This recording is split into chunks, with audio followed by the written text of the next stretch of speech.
கேட்க விரும்புகிறேன். ஒரு நிமிடம் கால்குலேட் பண்ணிக்கொள்ளுங்கள் சரியாக. இந்த புத்தகம் ஒன்று இருக்கிறது, மேஜர் பப்ளிக் இன்வெஸ்ட்மெண்ட் ப்ராஜெக்ட் என்ற ஒரு புத்தகம் ஒன்று இருக்கிறது. எங்களுடைய அமைச்சர் இதுவரை வாசிக்கிறதுக்குரிய அறிவிற்கோ தெரியவில்லை.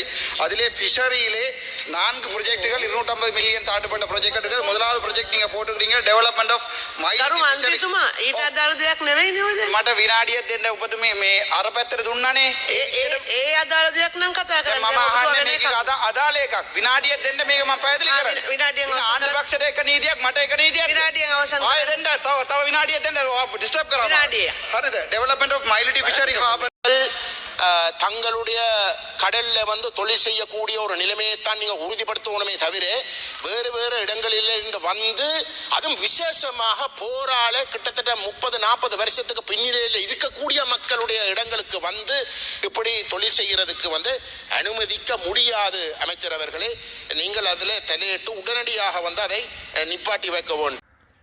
அனந்த் வியூ அன்பு சொந்தங்களுக்கு இந்த நேர வணக்கங்கள். இன்றைய தினம் பார்த்திங்கன்னா 5ஆம் தேதி மார்ச் மாதம் 2025. இன்றைய தினமும் நாங்கள் உங்களுக்கு ஒரு செய்திகளைத்தான் உங்களோட பகிர்ந்து கொள்ள போகிறோம். அது என்னென்ன செய்தின்னு சொல்லி நீங்கள் பார்த்தீங்கன்னு சொன்னால், ஒன்று இன்றைய தினம் இடம்பெற்ற செய்தி, நேற்றைய தினம் இடம்பெற்ற செய்திகளை தொகுத்து தான் உங்களுக்கு நாங்கள் வழங்க போகிறோம். அதில் பார்த்தீங்கன்னு சொன்னால், நேற்றைய தினம் மாலையில் ஒரு கவனை இனத்தால் ஒரு 1.5 வயது குழந்தை மரணித்திருக்கிறார். என்னென்னு சொல்லி பார்த்தீங்கன்னு சொன்னால், இந்த பாட்டியினுடைய மாத்திரை, அதாவது குலசையை திறந்த இடத்துல வச்சிருக்கணும். அந்த 1.5 வயது பாலகன் அதை எடுத்து விழுங்கி மரணித்திருக்கிறார். அது சம்பந்தமான செய்தியும்.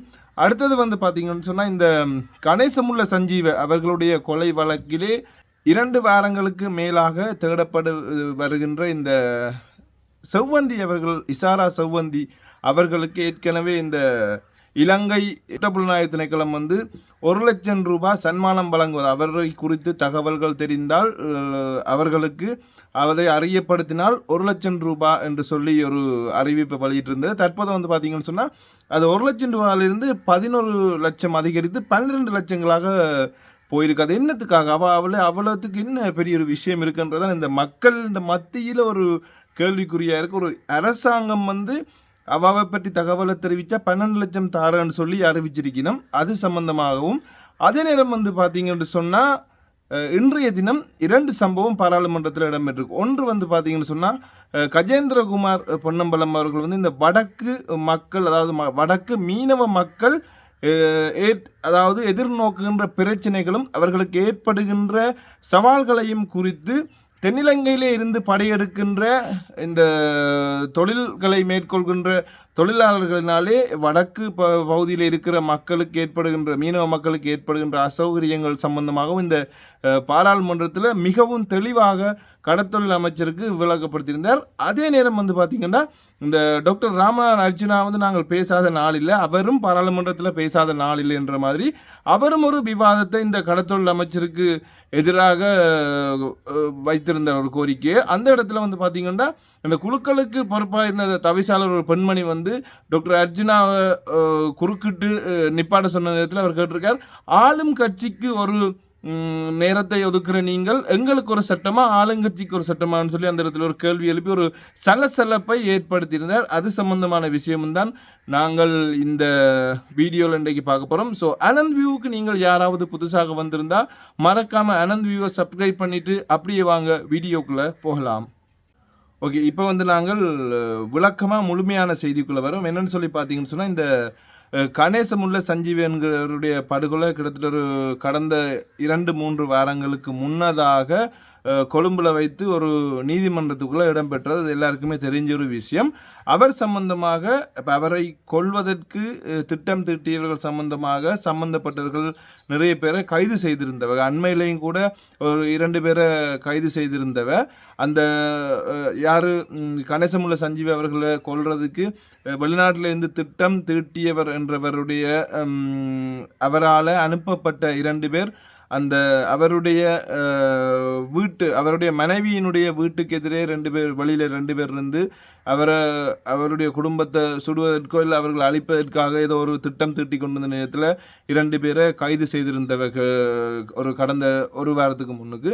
இப்படி அந்த கொலையை மெயின், அதாவது ஒரு அந்த குற்றத்துக்கு மிகவும் ஒரு முக்கியமான ஒரு சூத்திரதாரி என்று சொல்லி தேடப்பட்டு வருகின்றவர்கள் தான் இந்த இசாரா செவ்வந்தி என்று சொல்லுற ஒரு பெண்மணி.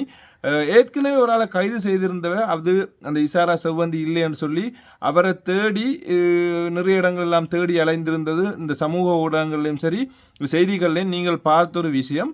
இப்போ என்ன சொல்லியிருக்கணும்னு சொன்னால், கடந்த ஒரு வாரத்துக்கு முன்னர் நினைக்கிறேன், அந்த இசாரா செவ்வந்தி சம்பந்தமாக தகவல்களை போலீஸ் திணைக்களத்துக்கு அறிவிக்கிறவர்கள் யாராக இருந்தாலும், அதாவது சரியான முறையில் அறிவித்தால் 1 லட்சம் ரூபாய் இலங்கை நாட்டு காசு 1 லட்சம் ரூபாய் சன்மானமாக, அதாவது பரிசு தொகையாக வழங்குவதாக போலீஸ் திணைக்களத்தால் அறிவித்திருந்தவ.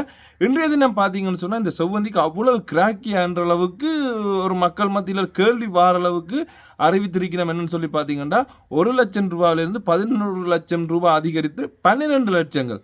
அட கடவுள், எங்களுக்கு தெரிஞ்சால் கூட நாங்கள் அதை சொல்லி போட்டு அந்த 12 லட்சம் ரூபா வாங்கலாம்னு நினைப்பீங்கள். அப்படி இந்த இலங்கை போலீஸ் திணைக்களத்தாலேயே தேடி அவனுடைய ஒரு என்னென்னு சொல்கிற செய்திகளை கிடைக்கப்பெறாமையினால்தான் இப்படி ஒரு அறிவிப்பை இந்த இலங்கை போலீஸ் திணைக்களம் சிஐடியினர் அறிவிச்சிருக்கணும். ஸோ வேறு செய்திகள் மூலம், அதாவது இந்த சமூக வலைத்தளங்கள் மூலம் அவள் இந்தியாவுக்கு போயிருக்கலாம், இந்தியாவுக்கு கடலால் தப்பிச்சு போயிருக்கலாம் என்ன சொன்னால் அவ்வளோ தூரத்துக்கு பாதுகாப்பு இருக்குது, ஸோ தப்பிச்சு போயிருக்கலாம், உண்மையா பொய்யான்ற மாதிரிலாம் தெரியாமல் வதந்திகள் எல்லாம் வந்து கொண்டிருக்கு. இந்த இப்படியான ஒரு சூழ்நிலையில் இந்த சந்தர்ப்பத்தில் மிகவும் ஒரு பிரதானமான சூத்திரதாரி என்று சொல்லப்படுகின்ற இந்த கொலை வழக்கில் சொல்லப்படுகின்ற இசாரா செவ்வந்தி அவர்களைத்தான் கண்டுபிடிச்சு அவர் சம்பந்தமாக டீட்டெயில்ஸ் தரவர்களுக்கு 12 லட்சம் ரூபாய் பரிசு தொகையாக இலங்கை போலீஸ் திணைக்களம் அறிவித்திருக்குது.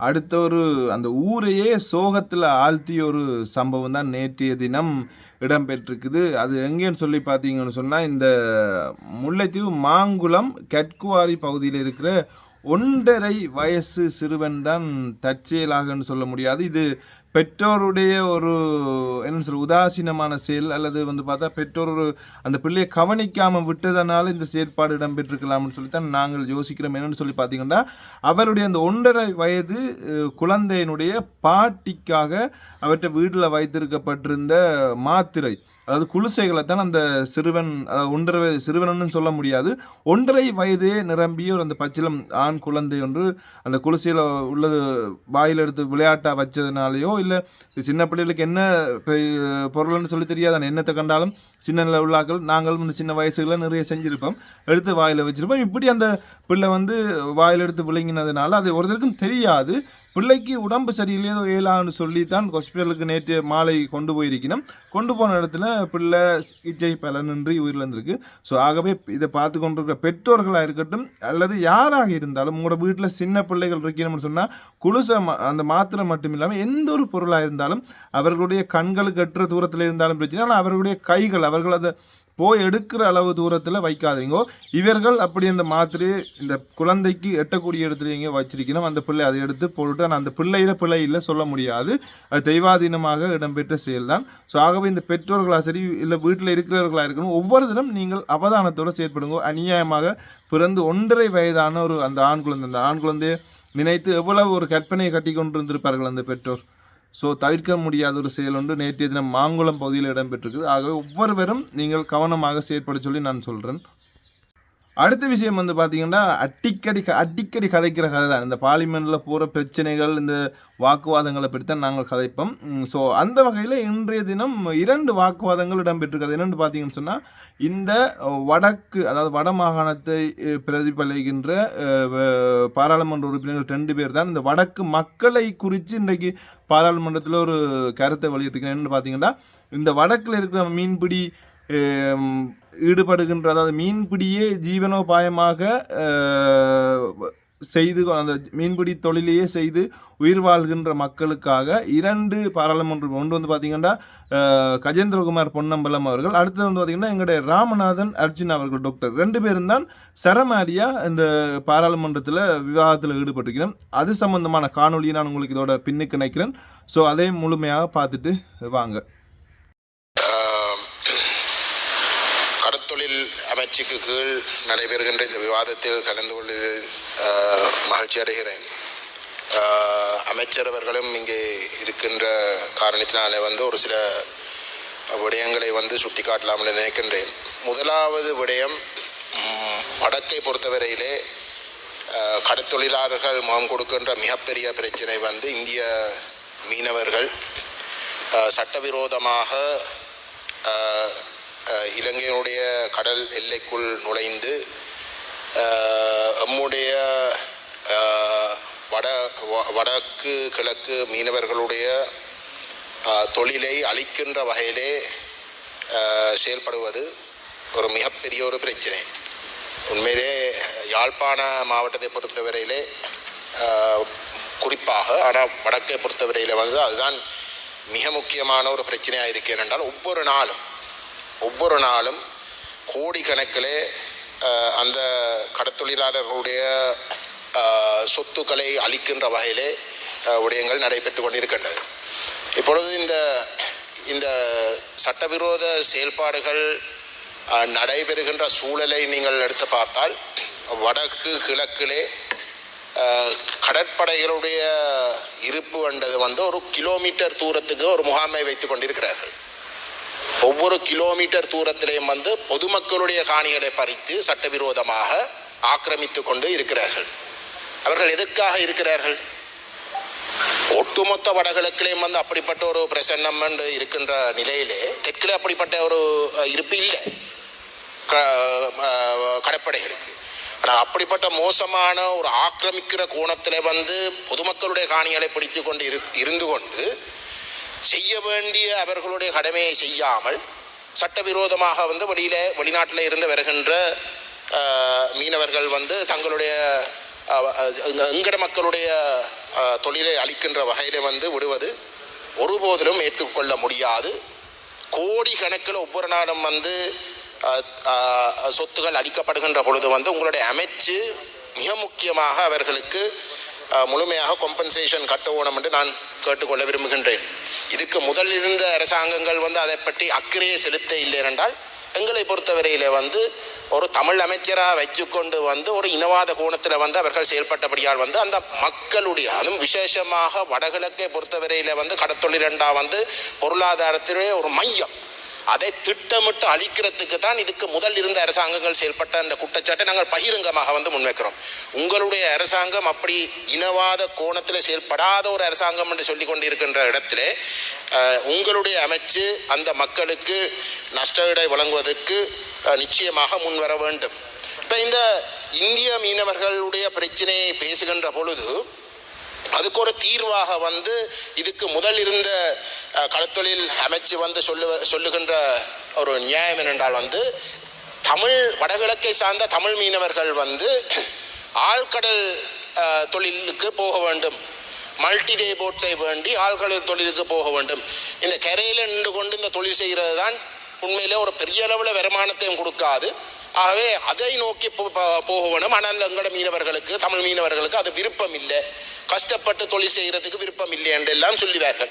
கொச்சைப்படுத்தி அந்த மக்களை கேவலப்படுத்துகின்ற வகையில தான் அவர்களுடைய கருத்துகள். ஒரு தமிழ் அமைச்சராக இருந்தாலும் கூட அவர் அப்படித்தான் அந்த கருத்துக்களை வந்து சொல்லிக் கொண்டிருந்தவர். ஆனால் இன்றைக்கு வரைக்கும் உண்மையிலே வந்து வடகிழக்கு மீனவர்கள், விசேஷமாக வடக்கை சார்ந்த கடற்தொழிலாளர்களுக்கு வந்து இந்த ஆழ்கடல் தொழில் செய்கிற நோக்கம் உண்மையிலே அரசாங்கத்துக்கு இருந்தால் அந்த மக்கள் கிட்டத்தட்ட 30-35 வருஷம் தொழில் செய்ய முடியாத அளவுக்கு நிலைமையில் பாரதூரமாக இருந்த காலகட்டத்தில், தடை செய்யப்பட்ட போர்க்காலத்தில் வந்து தொழில் செய்யறதுக்கு தடை, அப்படிப்பட்ட ஒரு காலகட்டத்தில் வந்து இன்றைக்கு தலை தூக்குறதுக்கு பார்க்கின்ற இந்த சூழலில் வந்து அந்த மக்களுக்கு வந்து கணிசமான ஃபைனான்சியல் அசிஸ்டன்ஸ் செய்திருக்கணும், உதவிகள் கொடுத்திருக்கணும்.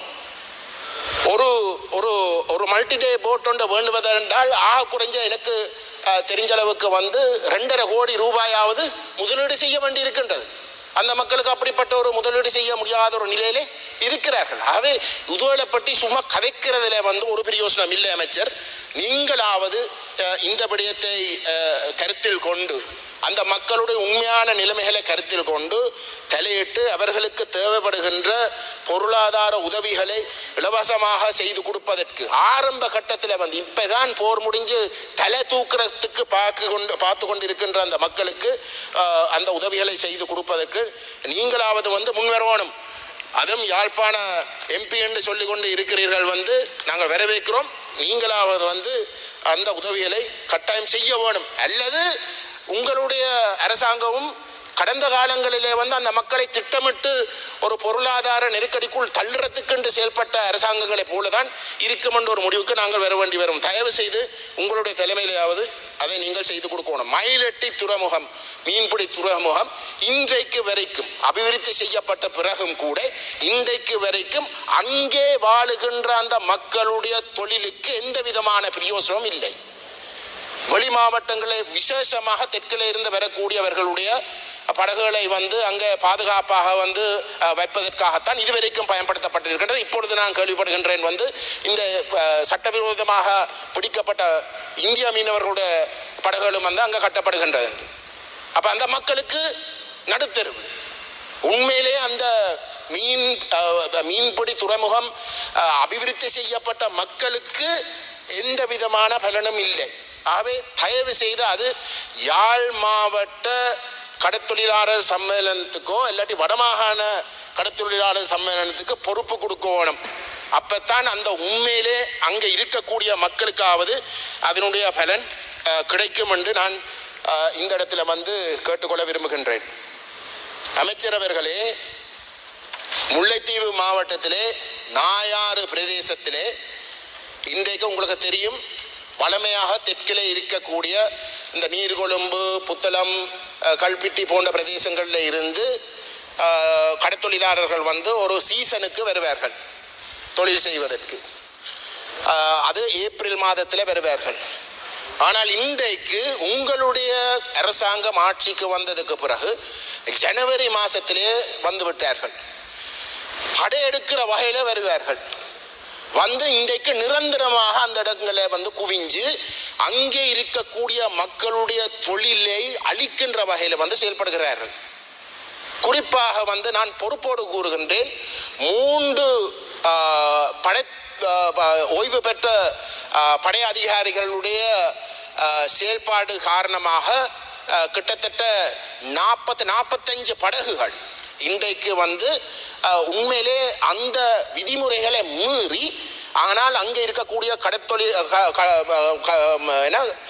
நேவியுடைய உதவியோடையும் பயத்தில் இருக்கக்கூடிய அந்த நிர்வாகத்தில் இருக்கக்கூடியவர்களை விரட்டி அவர்கள் வந்து அங்கே உண்மையிலே அந்த இருக்கிற மக்களுக்கு பாதிப்பை ஏற்படுத்துகின்ற வகையிலே வந்து அவர்களுடைய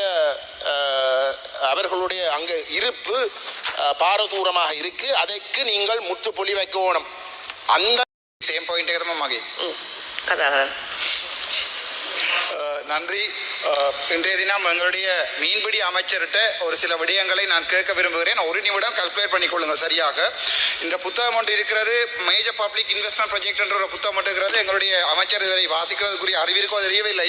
அதிலே ஃபிஷரியிலே 4 ப்ராஜெக்டுகள் 250 மில்லியன் தாண்டப்பட்ட ப்ராஜெக்ட் இருக்குது. முதலாவது ப்ராஜெக்ட் நீங்க போட்டுக்கிறீங்க, டெவலப்மெண்ட் ஆஃப் මට විනාඩියක් දෙන්න උපතුමේ මේ අර පැත්තට දුන්නානේ. ඒ අදාළ දෙයක් නම් කතා කරන්න. මම අහන්නේ මේක අදාළ එකක්. විනාඩියක් දෙන්න මේක මම පැහැදිලි කරන්නේ. විනාඩියක් ආණ්ඩු පක්ෂයට එක නීතියක් මට එක නීතියක්. විනාඩියක් අවසන් ආයෙ දෙන්න තව විනාඩියක් දෙන්න ඩිස්ටර්බ් කරනවා. විනාඩිය. හරිද? டெவலப்மெண்ட் ஆஃப் மைலிட்டி ஃபிஷரி ஹார்பருக்கு நீங்கள் 717 மில்லியன் 2021 இருந்து 2025 ஆண்டு செலவழிக்க வேண்டிய இந்த கணக்குக்கு இப்போது 974 மில்லியன் செலவழித்திருப்பதாக 2025க்கும் 26க்கும் போட்டுக்கிறீர்கள். ஆனால் மைலிட்டி இதுவரைக்கும் கொடுக்கப்படல, அந்த துறைமுகம் இதுவரைக்கும் கொடுக்கப்படல. 2வது வடக்கு மாகாணத்துக்கு ஃபிஷரிஸ் இண்டஸ்ட்ரிக்கு மொத்தமாக 465 மில்லியன் 2025 ஆண்டு ஒதுக்கப்பட்டிருக்கிறது. நேற்றைய தினம் டிசிசி மீட்டிங்ல நீங்களும் ஜிஏ பிரதீபன் அவர்களும் சேர்ந்து 500 மில்லியனை கொண்டே குறுகட்டுவானுக்கு போடுவதாக சொல்லியிருக்கிறீர்கள். எங்களுக்கு இந்த ரெண்டையும் விளங்கப்படுத்துங்கள். பொட்டைக்காண்டு අත්පැත්තට දුන්නානේ මං කියනකම් වෙලාවදෙන්න. අයි ඔබතුමී අපිට වෙන් කරන්නේ මේ වෙන් කරන්නේ නැති වෙලාව අනිත් ඒ පැත්තට වෙන් කරන්නේ. ඒ වෙලාව ඔබතුමාට ලබා දුන්න වදගත් පොයින්ට් එකක් අහන්න වෙන් කරන්න බැරිද විනාඩියක්? දෙපැත්තම සමාන වෙන්න ඕනේ. විනාඩිය අවසන්නේ මන්ත්‍රීතුමා. හරි තපරේ දෙන්න. එතකොට මේ තපරේ දෙන්න මම අවසන් කරනවා. මේ மதிப்புக்குரிய மீன்பிடி அமைச்சரே, இந்த பக்கம் நான் நினைக்கிறேன் பக்கம். ஓகே, இன்றைய தினம் இந்தளவு தான் அனந்த் வியூனுடைய செய்திகளாக இருக்குது. ஸோ இன்னும் ஒரு வீடியோவில் உங்களை சந்திக்கும் வரை உங்களிடமிருந்து விடை பெற்றுக் கொள்ளும் நான் என்றும் உங்கள் அனந்த் வியூ. நன்றி மக்களே.